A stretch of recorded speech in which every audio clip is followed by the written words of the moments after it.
안녕하세요. 놀라운 논란의 미스터 논란입니다. 손흥민 선수가 속해 있는 토트넘 소식 전달드립니다. 토트넘과 맨시티의 경기, 이 EFL컵 16강전에서 토트넘이 이기는 아주 충격적인 사건이 발생했습니다. 이 손흥민 선수가 뛰지도 못했는데 도대체 어떻게 엔지 포스테코글루 감독이 손흥민 선수의 빈자리를 채우려고 한 건지, 그리고 맨시티가 왜 무너지게 됐는지 주요 장면들, 그리고 해외 해설진 주요 발언들까지 정리해봤습니다. 바로 들어가 보시죠.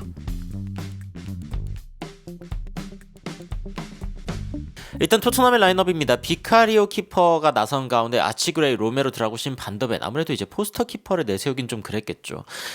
그레이가 좀 눈에 띄고, 그리고 반더벤이 이제 측면에 섰습니다. 이것도 이제 경기 시작하기 전에 굉장히 눈에 띄었던 부분인데, 사르, 벤찬크루, 클루셉스키, 존슨, 솔랑키, 베르너. 그래서 뭐 이 공격진 쪽 그리고 미드필더진은 원래 뭐 리그에서도 쓸 법한 그런 라인업이라고 이야기할 수 있겠습니다.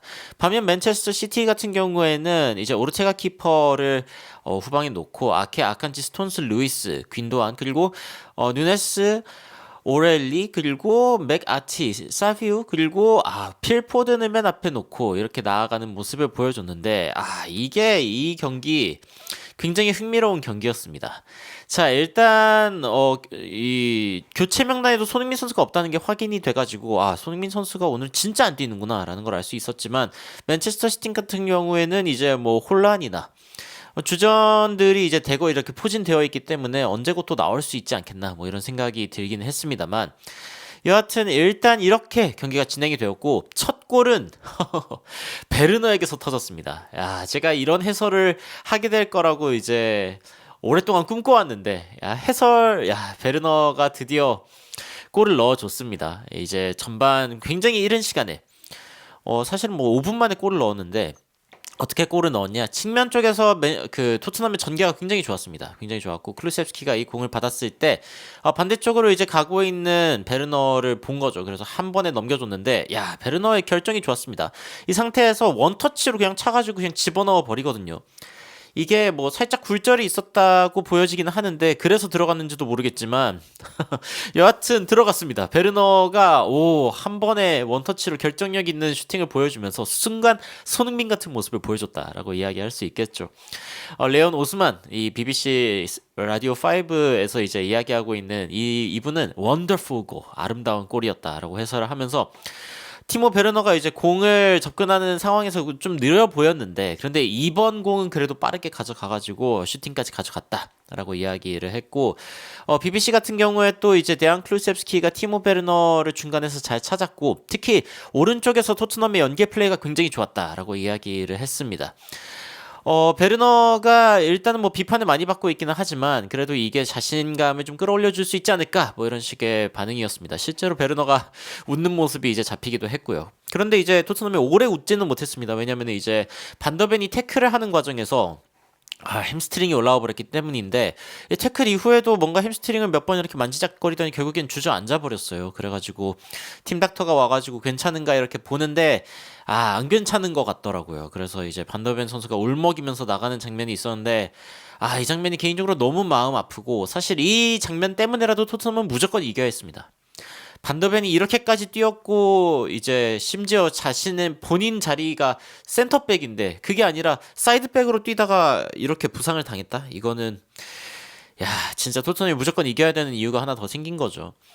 그리고 이제 토트넘이 두 번째 골을 넣는 장면인데, 이제 센터 여기 코너킥입니다. 코너킥 장면에서 옆으로 주고 짧게 주고, 그다음에 다시 한번 짧게 줘서 크로스가 나올 수 있는 장면을 만들어냅니다. 아무래도 이제 안쪽으로 들어올 거라고 많이 예측을 했겠죠. 그런데 선택이 안쪽이 아니었습니다. 바깥쪽이었고, 그리고 이 장면에서 사르가 감각적인 첫 터치로 슈팅을 딱 가져가면서 굉장히 멋진 궤도를 그리는 슈팅이 들어갔는데, 이 궤도가 여기서 나갔으니까 이렇게 갔을 거 아닙니까? 그러니까 이렇게 휘어가지고 들어가는 굉장히 아름다운 궤적을 보여줬습니다.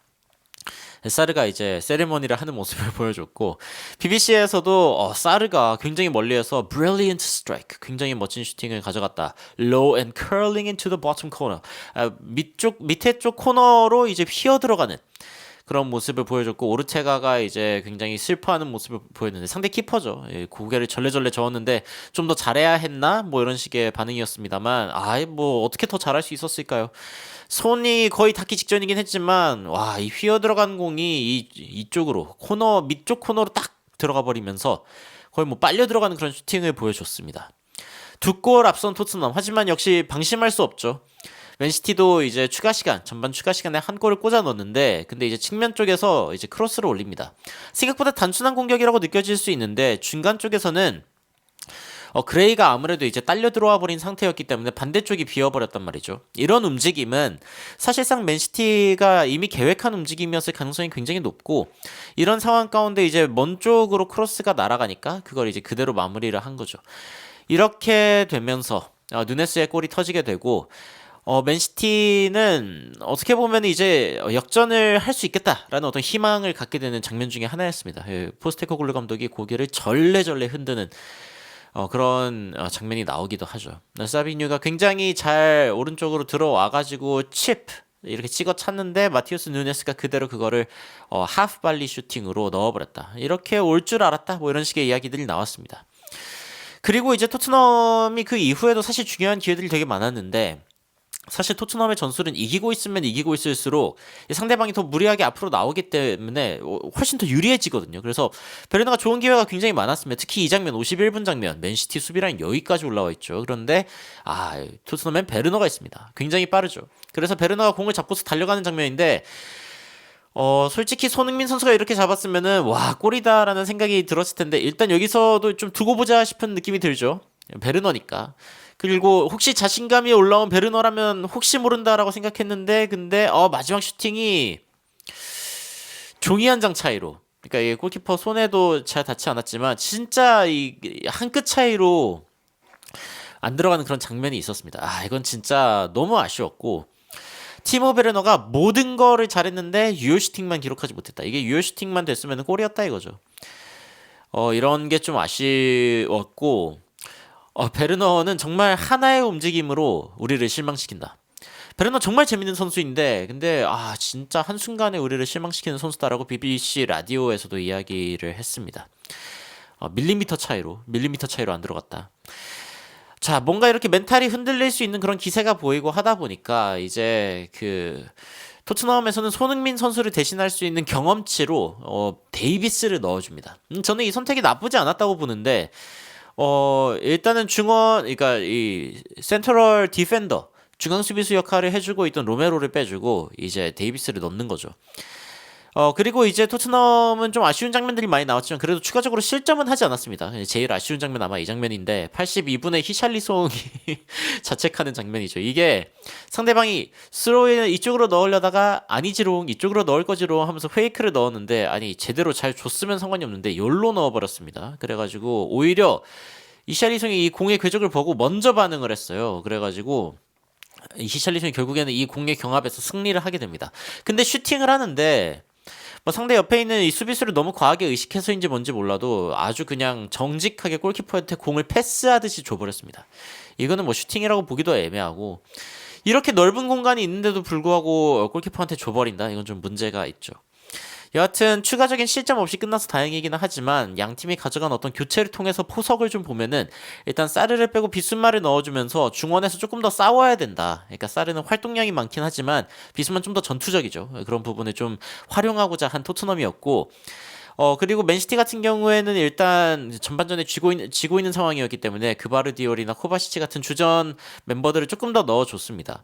그리고 이제 벤 데이비스를 로메로 대신 넣어준 거는 이제 토트넘이 조금 더 경험치가 필요한 상황에서 그러니까 조금 더 이 상황을 잘 경험이 있는 선수가 핸들하는 게 좋겠다라고 생각을 해가지고 데이비스를 넣어주는 모습을 보여줬고요. 아무래도 이제 손흥민 선수의 경험 대타라고 이야기를 할 수 있을 것 같고 그리고 이제 부상으로 인한 교체들이 좀 있었습니다. 사비뉴라던가 아니면 베르너의 그 부상으로 인해서 히샬리송 근데 히샬리송 원래 이쯤에 들어오려고 했던 것 같은데 라이트가 들어간 거는 아마 이제 그 예상 밖의 일이었던 것 같고 그리고 무어를 투입해주기는 했습니다만 여하튼 맨시티도 추가적인 어떤 그 교체로 이 경기의 양상을 바꿔보려고 했지만 결국에는 결정력을 끌어올릴 수가 없었습니다. 전체적으로 봤을 때는 맨시티가 우세한 경기였다고 보여지는 가운데 토트넘이 한 번씩 이렇게 반격을 좀 예리하게 했었다. 그리고 그럴 때마다 골 기회가 있었지만 못 넣었다. 근데 맨시티는 더 골을 못 넣었다라고 이야기할 수 있는 그런 경기가 될 것 같습니다. 전체적인 평점 살펴보면요, 맨시티가 더 높습니다. 평균 평점은 토트넘이 6.87, 맨시티가 6.92로 사실은 더 못한 팀이 이겼다라고도 이야기할 수 있는 거지만 뭐 토트넘이 기회를 잘 살렸으니까요. 마테우스 누네스는 무려 8.4점으로 이제 전체적으로 가장 높은 평점을 받았고, 토트넘 같은 경우에는 이제 뭐 데안 클루셉스키가 그나마 7.5점으로 높은 평점을 받은 가운데 교체 선수들 중에서는 비수마가 7.2점, 그리고 이제 반대쪽에서는 베르나르도 실바가 7.2점을 기록했지만 경기 양상 바꾸기에는 충분하지 못했습니다. 오늘 경기 손흥민 선수가 이렇게 지켜보면서 또 이제 근데 이 복장만 보면은 곧 런던 떠날 것 같거든요. 공항 패션 같은 느낌이 들기도 하는데 여하튼 토트넘이 맨시티를 이기면서 컵을 들 수 있는 어떤 가능성은 충분히 살아있게 되었습니다. 추가적으로 이제 전해지는 인터뷰나 그리고 이제 미넨 또 크게 이겼죠. 미넨이 4대 0으로 이긴 걸로 알고 있는데 여러 가지 그 컵 대회 관련된 소식들도 여러분들께 연이어서 전달 드리도록 하겠습니다. 여러분은 토트넘과 맨시티의 이 경기, 토트넘 2 그리고 맨시티 1, 이 경기 결과에 대해서 어떤 생각이 드시는지 굉장히 궁금합니다. 댓글로 의견 남겨주시면은 더욱 흥미롭고 또 재밌는 그리고 정확한 외신 소식으로 찾아뵙도록 하겠습니다. 이상 놀라운 논란 미스터 논란이었습니다. 시청해주셔서 감사합니다.